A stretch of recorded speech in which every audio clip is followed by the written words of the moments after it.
Hi guys, Kieran here from Queuing Up Barbecue. Now you've had your brisket, you had your pork, you've had your wings. Now it's time to have a dessert, all right? So what we're going to be making today is sticky date pudding. Starting with a cup and a half of boiling water. Put that in a small bowl.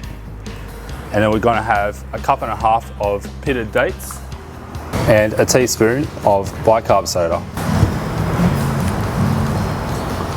You want to mix that around a bit, and then we're going to let that sit for about 5 to 10 minutes to rehydrate. Now, if you want a bit of a kick, you can replace half the water with whiskey, scotch, anything like that. We're going to be using a food processor for this. Real easy, no adding dry to one bowl and wet to another bowl. Just whack it all in this, pulse it a few times, and we're pretty much ready to go. So what we're going to do is take this bowl of water and dates, and we're going to put it straight into the processor. There's no need to drain it, nothing. We're going to use that liquid.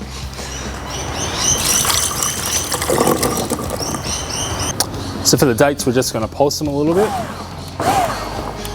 Stir up a bit. As you can see, that's the results. And 60 grams of butter, chopped. A cup of self-raising flour. A cup of brown sugar. Pulse this as well.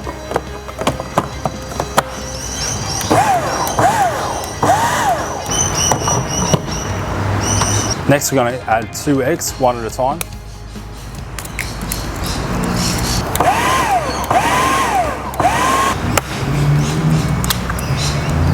Right, we're going to use aluminium tray yet again. Barbecue is best friend. We're going to spray this with canola oil around the bottom and the sides. For a tray this size, you could probably double the recipe and feed probably about 20 people out of it.